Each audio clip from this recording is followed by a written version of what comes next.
so I want us to start thinking about whether or not BWE and divestment have a place in womanist theory. Womanist theory,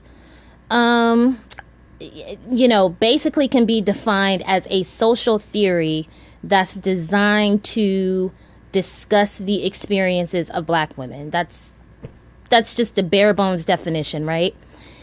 And so initially, Alice Walker coined the term womanism to say, okay, well, we need a word to specifically address our experiences as women who are Black, or Black people who are women, however you define yourself, okay? And then you had Kimberly Crenshaw, who came along in the late 80s and expanded on that and created the term intersectionality. Make no mistake about it, the term intersectionality was specifically designed originally to discuss the Black woman's experience, okay? And then it became something else, right? So now that we have social media spaces, you have BWE and divestment. Other people have other names that they associate themselves with, but basically spaces where you have Black women saying, well, the main issue that's affecting us today is the gender discrimination that we experience amongst other Black people. And it's BWE and divested Black women who have been having those conversations about, the role that not only Black males play in that gender discrimination, but how other Black women uphold the misogyny that permeates the Black collective. You don't see too many of those conversations taking place anywhere else until we kind of started, and then people have the discussions elsewhere, which is fine. But I think the important thing for us is to make sure that we start looking at the bigger picture and we say, well, wait a minute, it means something major that we are creating the conversations, creating the terms that a lot of Black women feel like defines their experience, or, gives words to the things that they've been through, the things that they've observed, and maybe just never had an outlet to express those concerns, or never even had the words to use to say, like, well, this is how I feel, or this is what I'm going through. Do you know what I mean? So I want us to think about that. What is our place in womanist theory? If you were preparing a college course, whether it was a womanist course or a feminist course, would you talk about BWE and divestment? And if so, how would you say we fit?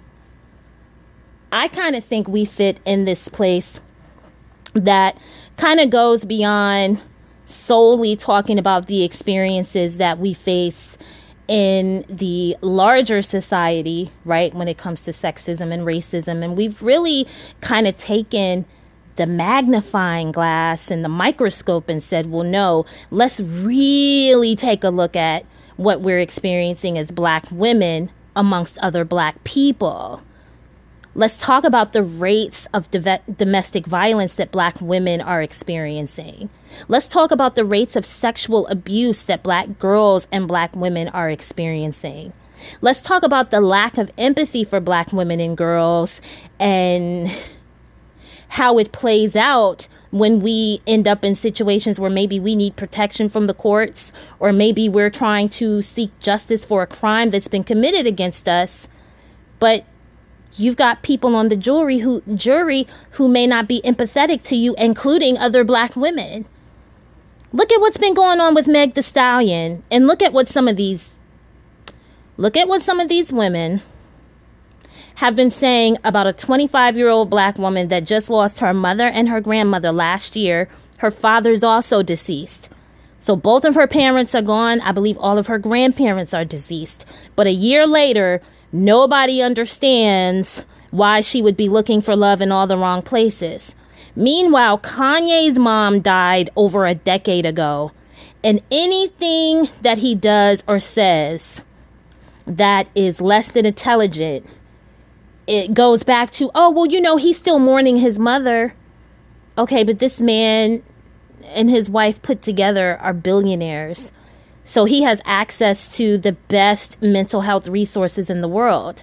At what point are we going to stop using his deceased mother as an excuse for his rape apologia, for his horrible comments against black women, including black women who are historical figures? Like, at what point are we going to hold him accountable for his actions in the same way y'all are doing with Meg Thee Stallion, who just lost her mom last year? Because make no mistake about it, since no one has empathy for her and what she's been going through, then no disrespect, but I don't want to hear anything else about Kanye's deceased mother.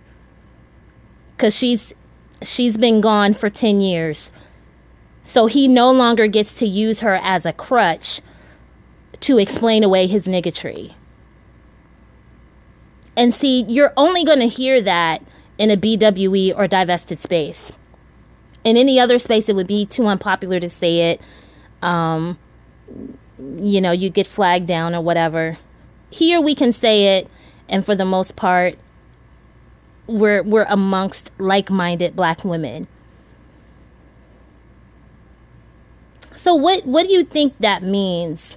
That there are only small spaces on social media where you can have those type of conversations, where you're not dealing with people who are going to be shocked and appalled that you have the audacity to hold a black male accountable, or you have the audacity to empathize with a younger black woman.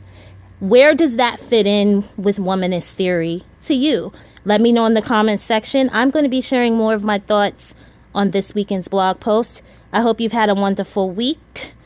I hope you're doing well. Okay? Please rate, comment, and subscribe, and I'll talk to you very, very soon. Thanks for your support. Goodbye.